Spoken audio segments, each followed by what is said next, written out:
నమస్తే, welcome to prime time debate. పదవి అధికారం అనుభవించారో లేదో తెలియదు కానీ నేరంలో మాత్రం చిక్కుకున్నారు. తెలిసి చేసినా తెలియక చేసినా తప్పు మాత్రం జరిగిపోయింది. ఇంతకీ ఆ తప్పేంటి, ఆ పదవి ఏంటి, ఆయన ఎవరో కాదండి, ఆయనే జగన్మోహన్ రెడ్డి గారి హయాంలో డిప్యూటీ సీఎంగా ఎక్సైజ్ శాఖ మంత్రిగా పనిచేసినటువంటి నారాయణ స్వామి. ఆయన తాజాగా మరి మద్యం కుంభకోణం కేసులో విచారణకు పిలవడం, ఆయన ఫోను ల్యాప్టాప్ కూడా స్వాధీనం చేసుకోవడం మనకి తెలిసిందే. మరి ఆయన విచారణలో ఆయన ఏం చెప్పారు అధికారులకు అన్నదే ఇప్పుడు ప్రధానంగా అందరిలో ఉన్నటువంటి ప్రశ్న. మరి ఇంతకీ ఆయన విచారణలో ఏం చెప్పారు, నేరాన్ని అంగీకరించారా లేదా, దీని తర్వాత ఈ కేసు ఏ మలుపు తిరగబోతుంది, ఇలాంటి విషయాలన్నీ ఈరోజు డిబేట్లో చర్చిద్దాం.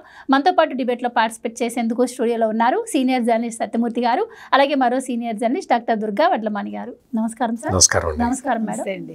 సార్, ఈ మద్యం స్కామ్కి సంబంధించి సిట్ చాలా దూకుడుగా ముందుకెళ్తున్నట్టు కనిపిస్తోంది. ఇప్పటి వరకు చాలామంది అరెస్ట్ అయ్యారు, కానీ ఆ శాఖ మంత్రిగా పనిచేసినటువంటి వ్యక్తిని ఇప్పటి వరకు విచారించకపోవడం ఏంటి అన్న ప్రశ్న చాలా మందిలో ఉంది. సో ఫైనల్లీ ఇప్పుడు ఆయన కూడా విచారించారు. ఆయన బయటకు వచ్చి నేను అధికారులకు సహకరించానని చెప్తున్నారు. మరి సహకరించి ఉంటే ఆయన ఏం చెప్పుంటారంటారు? మళ్ళీ ఇంకొకసారి కూడా విచారణకి వచ్చే అవకాశం ఉంది అంటున్నారు. మరి సహకరించకపోవడం వల్ల మళ్ళీ ఆయన విచారణ పిలుస్తున్నారా, ఏం జరుగుతుందంటారు? ఇక్కడ ఏంటంటే, మీరు ఇంట్రడక్షన్ చెప్తున్నప్పుడు నాకైతే నవ్వు వచ్చింది. ఆయన ఆ హోదా అనుభవించాడో లేదో అంటే ఏం అనుభవించాల.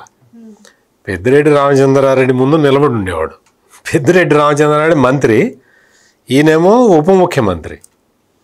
కానీ పెద్దిరెడ్డి రామచంద్రారెడ్డి ముందర కూర్చోవాలంటే భయం, నిలబడే ఉంటాడు. ఇంకా పెద్దిరెడ్డి మిథున్ రెడ్డి అంటే ఇంకా భయం. పెద్దిరెడ్డి మిథున్ రెడ్డికి అయితే ఎదురుగా కూడా కూర్చొని నిలబడి కూడా మాట్లాడు. అటువంటి వ్యక్తి నారాయణ స్వామి.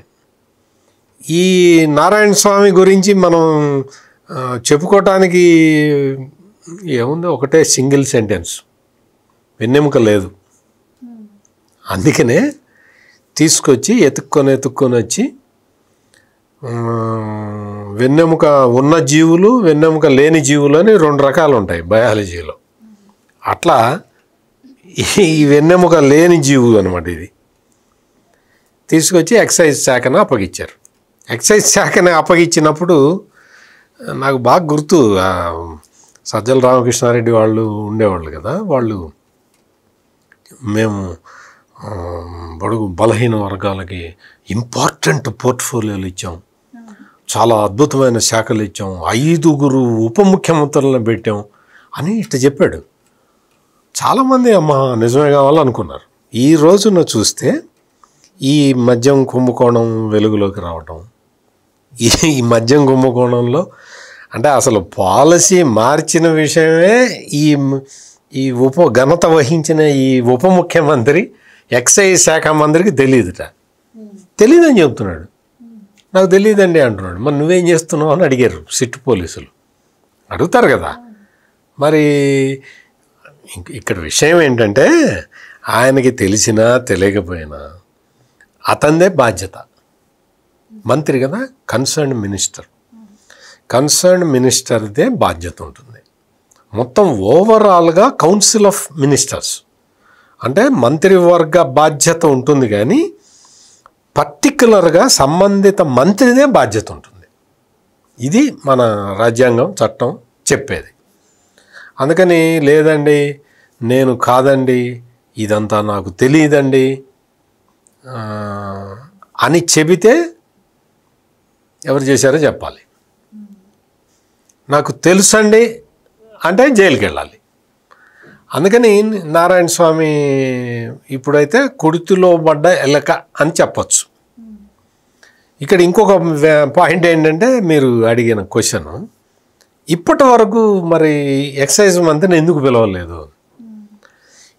పిలవలేదు అంటే, ఇప్పుడు కేసు ఫైనాలిటీకి వచ్చింది. ముందరే కేసు స్టార్టింగ్ ప్రారంభంలోనే నారాయణ స్వామిని పిలిచినట్టయితే వీళ్ళందరూ కూడా అలర్ట్ అయిపోయి ఉండేవాళ్ళు.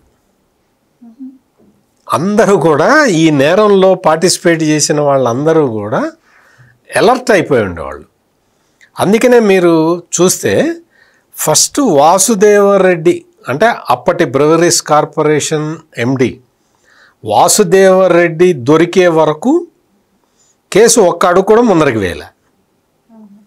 ఎప్పుడైతే వాసుదేవరెడ్డి దొరికాడో, వాసుదేవరెడ్డి దొరకటానికి ముందరే వాసుదేవరెడ్డి ఇల్లు, ఆఫీసులు అన్నీ సోదా చేశారు.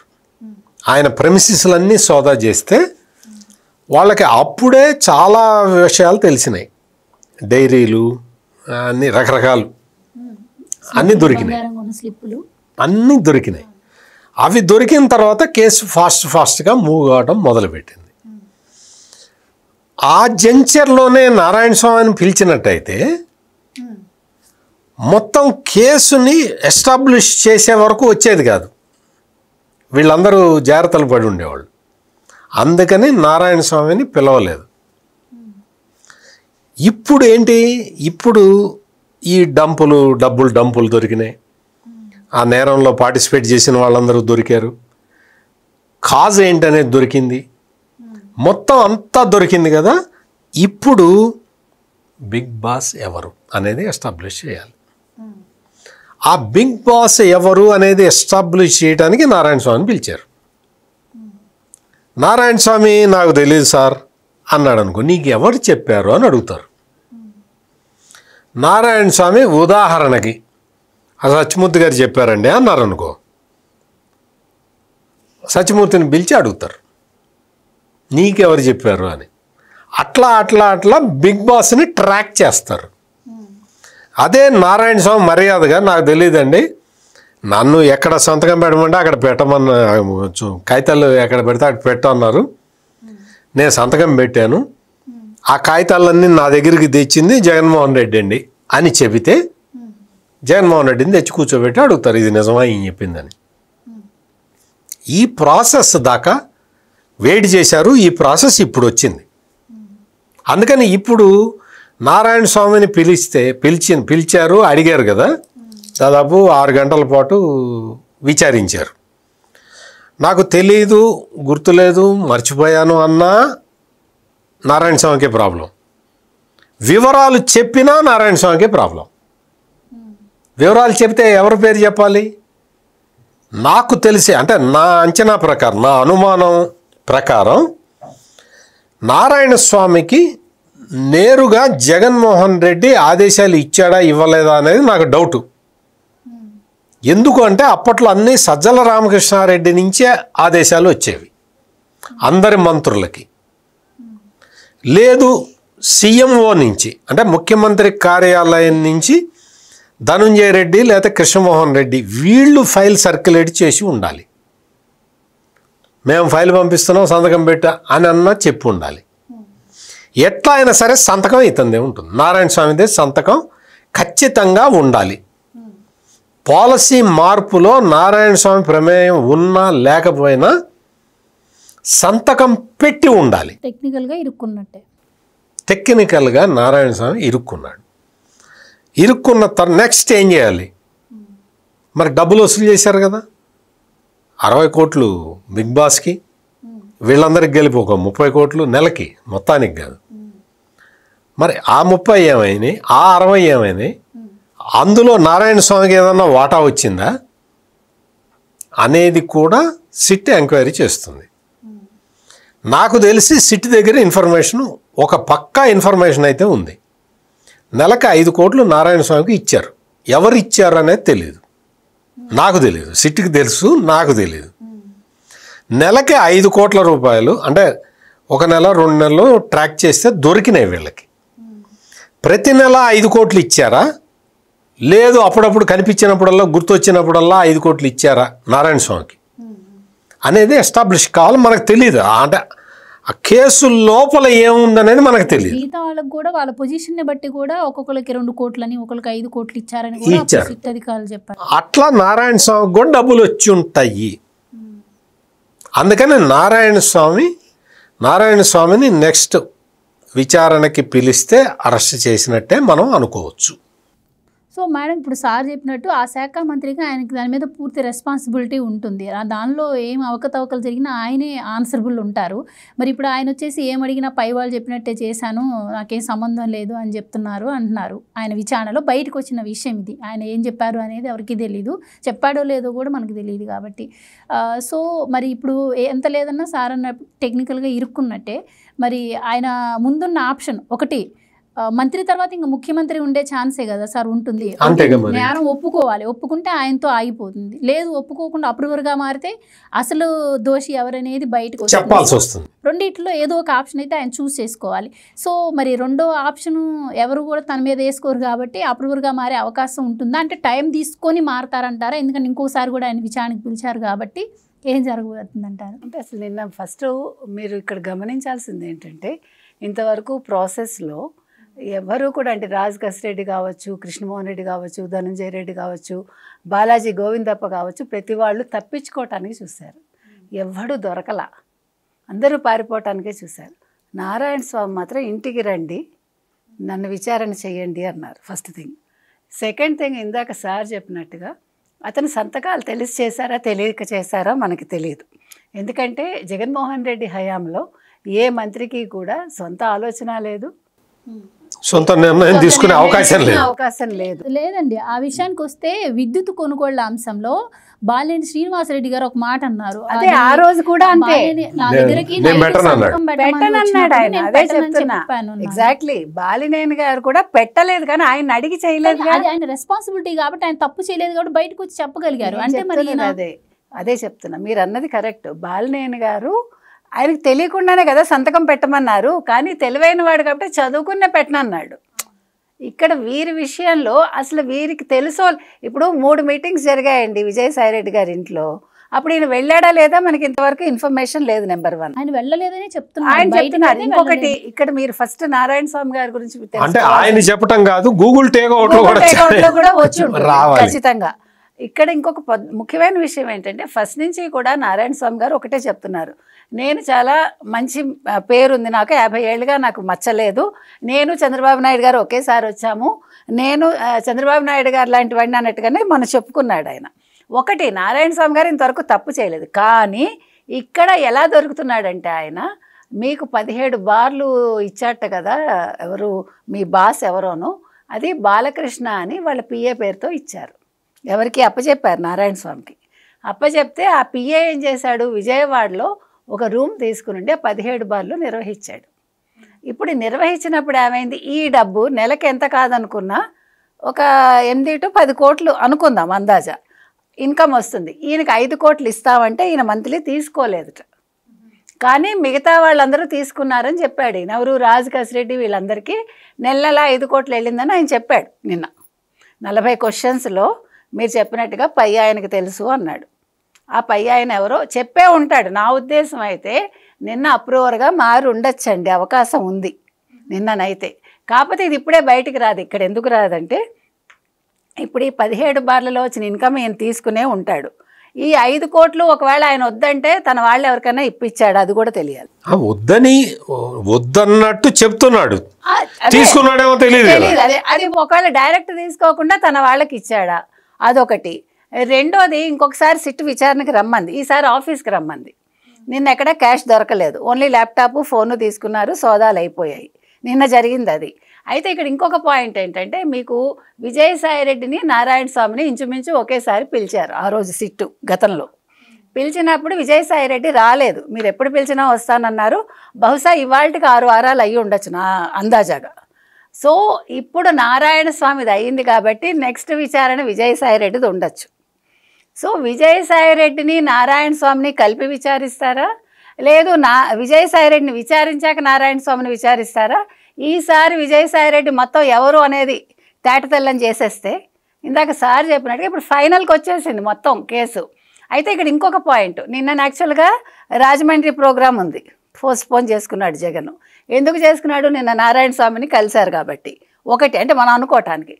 2 మళ్ళీ 25 అన్నట్టు, 25 లేదు, వినాయక చవితి తర్వాత అన్నారు. సో ఈలోగా విజయసాయిరెడ్డిది కూడా అయిపోతే మిథున్ రెడ్డితో ములాఖాత్ అవుతాడా అవ్వడా, అంత ధైర్యం ఇంకా లేదు, అంటే అవసరం లేదనుకుంటాడా ఒకటి. 2, 9వ తారీఖు ఉపరాష్ట్రపతి ఇది ఉంది.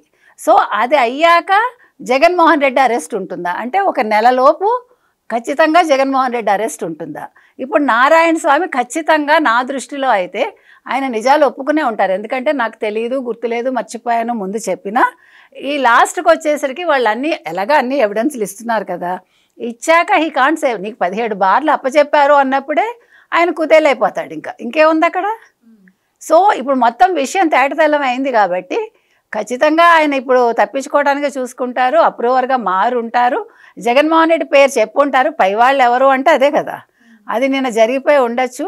కాకపోతే ఏంటంటే మళ్ళా సిట్టుకి వెళ్ళే వరకు ఇప్పుడు నారాయణ స్వామి మీద ఒక కన్ను వేసి ఉంచాలి సిట్టు వాళ్ళు. ఎందుకంటే ఆయనకి థ్రెట్ ఉండొచ్చు, ఆయన బెదిరించవచ్చు, లేకపోతే మరొకటి చేయొచ్చు, మనకి తెలియదు. అందుకని ఆయనే శ్రీలంక పోవచ్చు, అది అవకాశం ఉండకపోవచ్చు, మనకు తెలియదు. వాళ్ళే పంపించవచ్చు. ఆ శ్రీలంక పంపించకుండా చూడాల్సిన బాధ్యత కూడా సిట్టు మీద ఉంటుంది. అది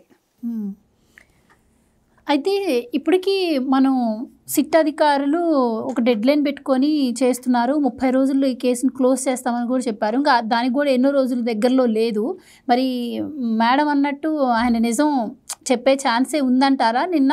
అండ్ ఇంకోటి ఏంటంటే ఇంకొకసారి ఆయన్ని విచారణకి రమ్మని పిలిచారు. మరి ఇంకొకసారి విచారణ తర్వాత జగన్మోహన్ రెడ్డి గారి పైన దృష్టి పెట్టే అవకాశం ఉంటుందంటారా? ఎలా ఉండబోతుంది? అంటే ఇక్కడ మనం గమనించాల్సిన విషయం ఏంటంటే నారాయణ స్వామి ఒప్పుకున్నా ఒప్పుకోకపోయినా ఈ మద్యం కుంభకోణానికి సంబంధించిన ఎవిడెన్సులు అన్నీ సిట్ దగ్గర ఉన్నాయి. అందుకనే ఈ ధనంజయ రెడ్డి, కృష్ణమోహన్ రెడ్డి, ఈ పెద్దిరెడ్డి, మిథున్ రెడ్డి వీళ్ళందరూ సుప్రీంకోర్టు దాకా వెళ్ళినా కానీ వీళ్ళకి ఊరట లభించలేదు. కారణం ఏంటి అంటే వాళ్ళ దగ్గర ఆధారాలు ఉన్నాయి. సో ఇక్కడ నారాయణ స్వామి చెప్పాడా లేదా, బిగ్ బాస్ వారి పేరు చెప్పాడా లేదా అనేది మనకు అనవసరం. అంటే ఎందుకంటే సార్ గతంలో ఈయన పేరు బయటకు వచ్చినప్పుడు ఈయనకు పోలీస్ అధికారులు, సిట్ అధికారులు రమ్మన్నారు విచారణకి. ఆ టైంలో కొన్ని వార్తలు వచ్చాయి బయటికి. నాకేం తెలీదు, నన్ను వైసీపీకి సంబంధించినటువంటి 2 మంత్రులు బాగా ఫోర్స్ చేశారు, అందువల్లే నేను ఈ తప్పు చేయాల్సి వచ్చిందని అన్నారని. సో మీడియా అంతా ఇలా ఆయన ప్రశ్నించినప్పుడు లేదు, ఈ వార్తల్లో నిజం లేదు, నన్ను ఎవరు బలవంత పెట్టలేదు, అలాగని ఈ కేసుతో కూడా నాకు ఎటువంటి సంబంధం లేదని క్లారిటీ ఇచ్చే ప్రయత్నం చేశారు. మరి అలాంటి వ్యక్తి ఇప్పుడు మరి విచారణలో చెప్పే అవకాశం ఉంటుందంటారా? ఇప్పుడు చెప్పక నేను అదే చెప్తున్నది. సిట్ దగ్గర అన్ని ఆధారాలు ఉన్నాయి. నారాయణ స్వామి నాకు ఈ కుంభకోణంతో సంబంధం లేదు అంటాడు కదా, అదే సయ్యో ఏ దొంగైనా అదే అంటాడు కదా. అన్నప్పుడు మరి 17 బార్లు నీకు ఎట్లా వచ్చినాయని అడుగుతారు కదా. 17 బార్లు నాకు సంబంధం లేదు, మా పిఏ నడిపాడు అన్నాడు అనుకో. ఇంకో కాగితం తీసిపెట్టి మరి అందులో వచ్చిన డబ్బులు నీ అకౌంట్లో పడాయి కదా అని అడుగుతారు. నీ అకౌంట్లో కాకపోతే మీ ఆవిడ అకౌంట్, లేదా నీ కూతురు అకౌంట్, నీ కొడుకు, ఎవరో అకౌంట్, ఈ అకౌంట్లో మరి ఇదేంటి అని. అందుకని సిట్ అధికారులు చాలా జాగ్రత్తగా కేసుని ఫాలోఅప్ చేసుకుంటూ ఉన్నారు కాబట్టి ఎవడో అబద్ధం చెప్పినా వాళ్ళు పట్టుకుంటారు. ఇప్పుడు వీళ్ళందరూ దొరికిన వాళ్ళందరూ నిజం చెప్పి అరెస్ట్ అయ్యారా? లేదు, వాళ్ళు మేము నిజమేనండి, మేము చేసామండి అని ఒప్పుకొని అరెస్ట్ అయ్యారా? లేదు కదా, మేము చేయలేదు అన్నాడు ఒకడు. నేను దేవుడితోడు అన్నాడు. ఇంకొకడు వచ్చి నేను కాణిపాకంలో ప్రమాణం చేస్తాను, నాకు సంబంధమే లేదన్నాడు. ఇంకొకడు మా అమ్మ మీద ఒట్టు, మా నాన్న మీద ఒట్టు అంటాడు. ఇంకొకడు అంటాడు మీకు చెబితే నన్ను చంపేస్తారండి అంటాడు. మరి అదే నాకు చివరి రోజు అంటాడు. మరి ఎవడు చెప్పలేదు కదా, మరి ఎవడు చెప్పకపోయినా కేసు ఎంత దూరం వచ్చింది నేను అనే పాయింట్ అది.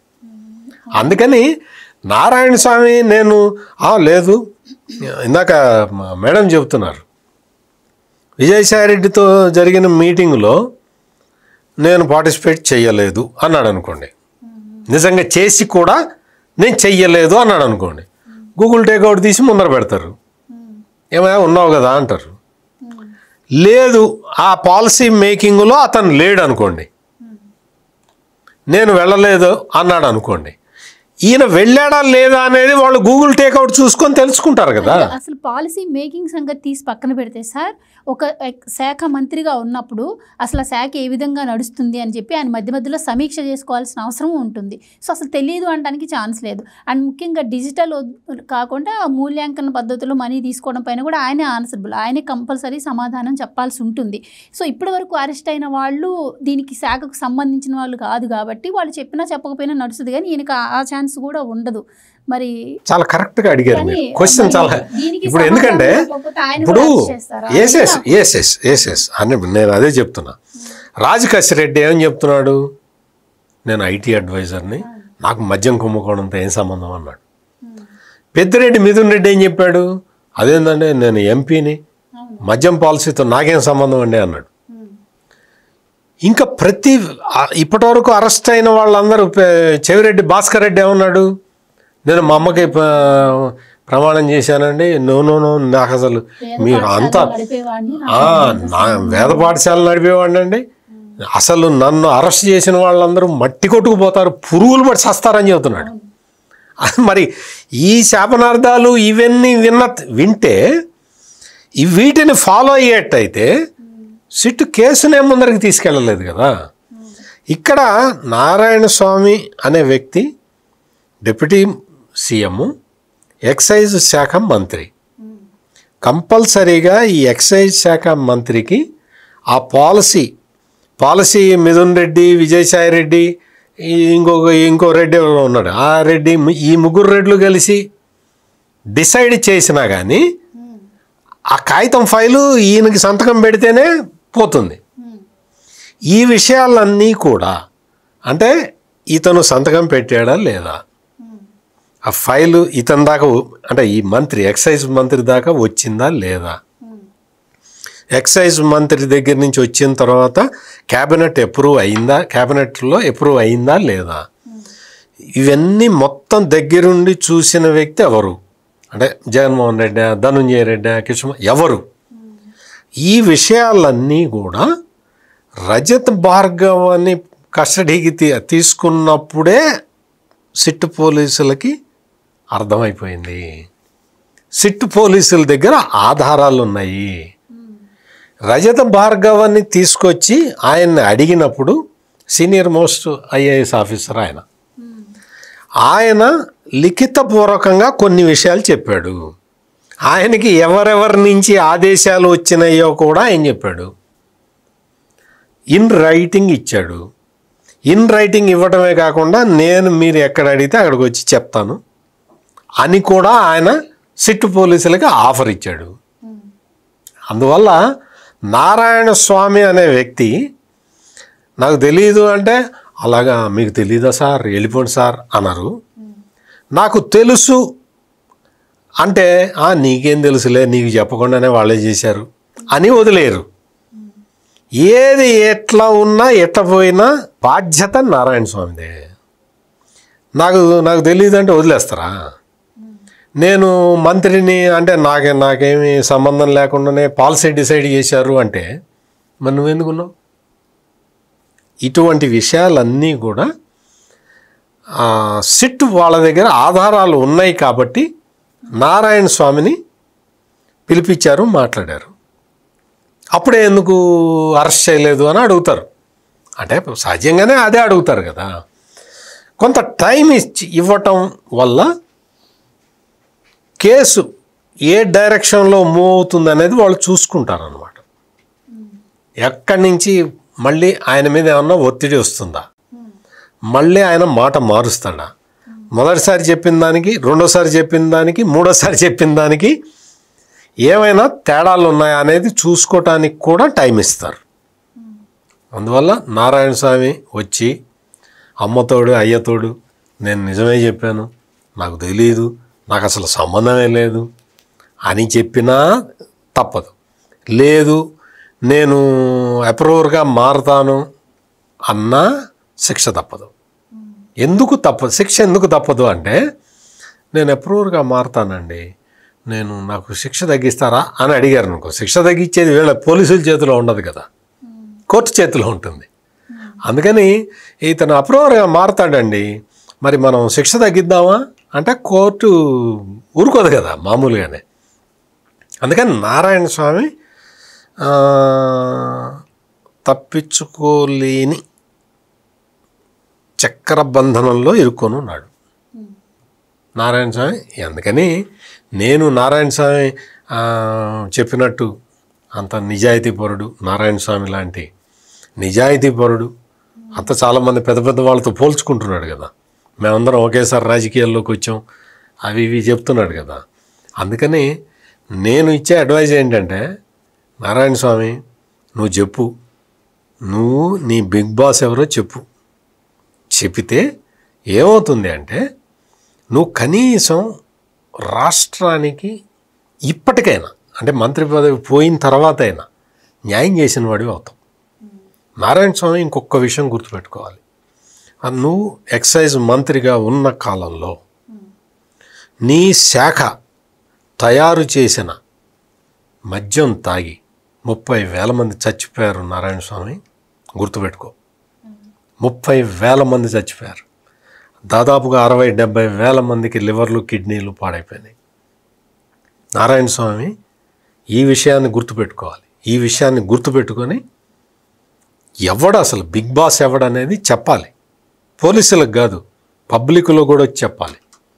చెప్పకపోతే నువ్వు ఎంత పెద్దవాడివైనా, నీకు ఎంత పెద్ద వయసు వచ్చినా, నీకు ఏమాత్రం అంటే ఏది వచ్చినా కానీ నీకేం అంత వాల్యూ ఉండదు. నీకు సోషల్ రెస్పాన్సిబిలిటీ. తాగి ఆ మద్యం తాగి చనిపోయింది ఎవరు? పేద బడుగు వర్గాల వాళ్ళు. అటువంటి ఆ వర్గాల నుంచి వచ్చానని చెప్పుకుంటావు కదా. మరి వాళ్ళు అన్యాయం అయిపోయిన కేసులో నువ్వు చెప్పాలి, కంపల్సరీగా నిజం చెప్పాలి. నువ్వు అప్రూవర్గా మారుతావా మారవా అనేది నీ ఇష్టం, కానీ నువ్వైతే చెప్పాలి. మేడం, మిథున్ రెడ్డి అరెస్ట్ విషయాన్ని మనం తీసుకున్నట్టయితే ఆయన అంటే పాలసీ మేకింగ్ టైంలో గూగుల్ టేక్అవుట్ ఆయన అక్కడ పరిసర ప్రాంతాల్లో చూపించిందని కావచ్చు, పిఎల్ఆర్ కంపెనీకి ఒక డిస్టిలరీ నుంచి మనీ వెళ్ళాయనే కారణాలతో అరెస్ట్ చేశారు. మరి ఆ శాఖకు సంబంధించి రెస్పాన్సిబిలిటీ ఉన్నటువంటి వ్యక్తి అండ్ స్వయంగా ఆయన మద్యం స్కామ్లో పాల్గొనకపోయినా ఆయనకి సంబంధించి ఏ మనీ ఆయనకి రాకపోయినా కూడా స్కామ్ జరుగుతుంది అని తెలిసి దాచడం కూడా తప్పే. మరి ఆ పని ఇప్పుడు నారాయణ స్వామి గారు చేశారు. మరి ఇంకా ఆయన అరెస్ట్ చేయడంలో జాప్యం ఎందుకు జరుగుతుందంటారు? ఇక్కడ 2 విషయాలండి. ఒకటి, అసలు నారాయణ స్వామి మీరు తీసుకుంటే కనుక అయితే ఒక పేరుకే ఒక డిప్యూటీ సీఎం, పేరుకే ఒక మంత్రి అంతే కదా. ఆయనకేమీ తెలియదు, అసలు వాళ్ళ పాలసీలు తెలియదు, ఆయన మీటింగ్స్లోనూ లేరు, అక్కడ ఏం జరిగిందో తెలియదు. ఓ పేపర్ తెస్తారు, సంతకం పెట్టమంటారు, పెట్టుంటాడు ఆయన. ఇక్కడ ఇంకొకటి, పెట్టారా లేదా, వాళ్ళే ఫోర్జరీ చేశారనేది కూడా తేలాలి. అది అయిపోయాక ఆయన తప్పు చేసినా ఒప్పు చేసినా గతంలో ఈయన ఈ క్యాష్ ఏదైతే వచ్చిందంటే ఈ 17 బార్స్ కావచ్చు, దీనివల్ల ఆయన ఇరుక్కున్నాడు. నిజంగా చెప్పాలంటే ఆయన ఒక రకంగా బయటపడి ఉండేవారు, కానీ ఈ 17 బార్స్ ఆయన ఇరికించుంటాయి. నెంబర్ 1. నెంబర్ 2, మీరు అన్నట్టుగా ఎందుకు డిలే జరుగుతోంది? డిలే జరగలేదు, ఇందాక సత్యమూర్తి గారు అదే చెప్పారు. ఎక్కడా డిలే, అసలు నిజంగా సిట్టు అద్భుతంగా చేస్తోంది నన్ను అడిగితే. ఎంత అద్భుతం అంటే, ఎవడు ఇవాళ వైసీపీ వాళ్ళు ఇంత తెలివిగా వాళ్ళు మద్యం కుంభకోణం చేశారు కదండి. అసలు ఎవరికైనా మూడో కంటికి తెలిసిందా? కానీ ప్రతి ఒక్కటి సిట్టు మీకు బయట పెట్టింది. ఏంటి ఎన్ని డెన్నులండి, ఆ డెన్నులు బయటకు వచ్చాయి. అసలు మనకు తెలుసా, మనందరం కూడా విజయవాడ వెళ్ళుంటాము, ఆంధ్ర వెళ్ళుంటాము, ఆ చెక్ పోస్ట్ దగ్గర ఇన్ని వేల కోట్లు వెళ్ళాయని ఎవడే మూడో కంటికి తెలుసా? సో సిట్టు ప్రతి ఒక్కటి అడుగు తీసి అడుగు వేయడంలో, ఇంకా పిల్లి కూడా ఏమైనా శబ్దం చేస్తుందేమో, వాళ్ళు ఎక్కడా శబ్దం చేయలేదు, నిశ్శబ్దంగా వాళ్ళ పని వాళ్ళు చేస్తున్నారండి. నారాయణ స్వామిని ఎప్పుడు పిలవాలో కరెక్ట్గా మొత్తం కేసు ముచిక్కుడికి వచ్చాక వాళ్ళు పిలిచారు. మీరు గుర్తుపెట్టుకోండి, ఇక్కడ ఆలస్యం అనే మాటే లేదు. ఇందాక వారు కరెక్ట్గా చెప్పారు, ముందే పిలిస్తే మొత్తం అందరూ దొంగలు గప్చుప్ అయి ఉండేవాళ్ళు. అలా అవ్వకుండా ఇప్పుడు కరెక్ట్గా నారాయణ స్వామి టైం ఇప్పుడు వచ్చింది. నెక్స్ట్ అవసరమైతే విజయసాయి రెడ్డి వస్తారు, అంతే, అక్కడితో కేసు క్లోజ్. అంటే ఇంకా ఈ కేసులో చాలా మంది పేర్లు కూడా వినిపించాయి. పిఎస్ఆర్ ఆంజనేయుల పేరు కూడా దీంట్లో వినిపించింది కదండి. వాళ్ళందరూ జుజుబీల్లాగా అండి, వాళ్ళ అవసరం లేదు, వాళ్ళని విచారించి ఉండొచ్చు, విచారిస్తారు కూడా మేబీ, కానీ వాళ్ళు కీలకం కాదు కదా, వాళ్ళు డబ్బులు తీసుకోవటం వరకే ఉంటారు. అసలు కీలకం మీకు నారాయణ స్వామి గారే. సో ఇప్పుడు ఇక్కడ వరకు వచ్చేసాక ఇంకా ఇక్కడి నుంచి ఇంకా మీరు మెయిన్ గేట్కి వెళ్ళటమే లెక్క. ఇప్పుడు మీరు ఫైనల్ సెక్యూరిటీ దగ్గరకు వచ్చారండి, ఇంకా మీరు ఫ్లైట్ ఎక్కటమే లెక్క. ఫ్లైట్ ఎవడు? జగన్మోహన్ రెడ్డి. సో ఈ మధ్యలో వస్తే విజయసాయి రెడ్డి వస్తాడు, అంతే ఇక్కడ లెక్క. సో కేసు ఒక కొలిక్కి వచ్చిందండి. ఆ 30 రోజుల టైం లిమిట్ లోపు ఆ బిగ్ బాస్ అరెస్ట్ అయి తీరతాడు, మీకు సందేహం అక్కర్లేదు. త్వరలో మీకు సిట్టు వాళ్ళు ఈ మద్యం కుంభకోణానికి అంటే ఈ స్కామ్కి ఒక శుభం కార్డు అయితే వేస్తారు. సార్ ఇక్కడ ఇంకో డౌట్ అండి, చెవిరెడ్డి భాస్కర్ రెడ్డిని అరెస్ట్ చేసినప్పుడు కావచ్చు, మిథున్ రెడ్డి గారిని అరెస్ట్ చేసినప్పుడు కావచ్చు, వైసీపీకి సంబంధించి చాలామంది నాయకులు బయటకు వచ్చి మాట్లాడటం, అక్రమ అరెస్ట్ అంటాం, కల్పిత కథలు అంటే ఇవన్నీ మనం చూసాము. అలాగే మిథున్ రెడ్డి గారు అరెస్ట్ జరిగినప్పుడు అయితే చాలామంది కార్యకర్తలు కూడా వందల సంఖ్యలో జైలు దగ్గరకు కూడా వెళ్ళారు. కానీ నారాయణ స్వామి ఇంట్లో తనిఖీలు చేయడం, ఆయన విచారణకి పిలుస్తున్న టైంలో ఎందుకు ఎవరు స్పందించట్లేదు అంటారు? ఒక్క పాయింట్ నేను చెప్తా, తర్వాత మీరు చెప్పండి ఎందుకు జరగట్లేదంటే వాళ్ళందరూ రెడ్లు. జగన్మోహన్ రెడ్డి కావాల్సిన వాళ్ళనే దగ్గర పెట్టుకున్నాడు, గుర్తుపెట్టుకోండి. బడుగు బలహీన వర్గాలను ముందే చెప్పారు వారు. సో ఎస్సీ ఎస్టీ బీసీ నా బీసీలు వీళ్ళందరినీ పాపం ఇలా అవసరానికి వాడుకుని నిజంగా వాళ్ళకి కష్టం వచ్చినప్పుడు జగన్మోహన్ రెడ్డి వైసీపీ నిల్చోదు వాళ్ళ పక్కన అనేది నిన్న కళ్ళకు కట్టినట్టు మీకు కనిపించింది. ఇది జగన్మోహన్ రెడ్డి అసలు రూపం, మీకు అర్థమైందా?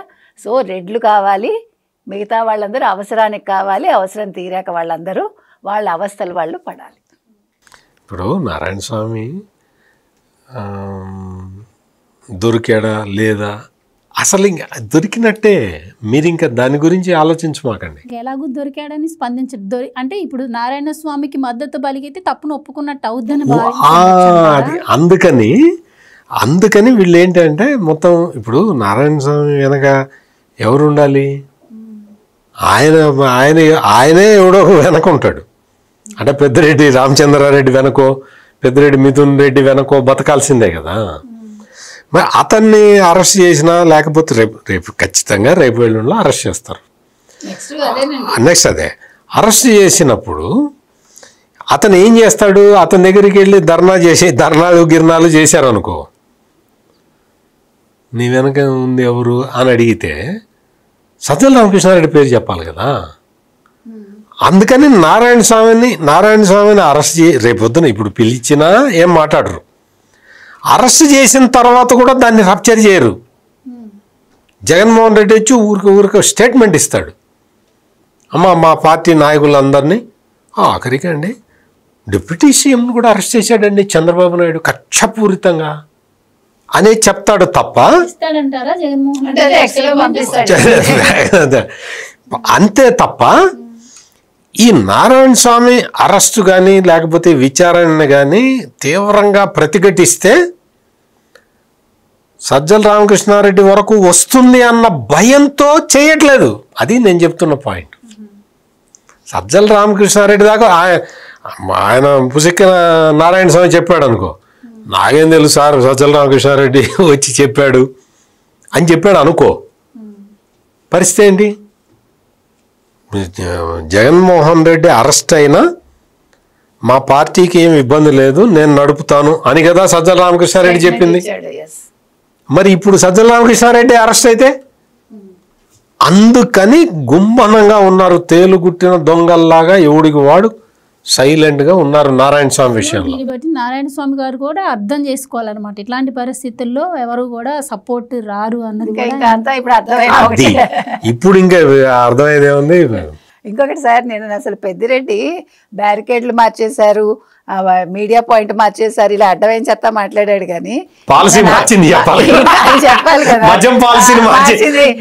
అది మాట్లాడలేదు. చంద్రబాబు నాయుడు గారికి మేము ఆయన అరెస్ట్ చేసిన టైంలో మేము ఎలా చూసుకున్నాము ఇవన్నీ మాట్లాడారు, ఎలా చూసుకున్నాము వీడియోలు.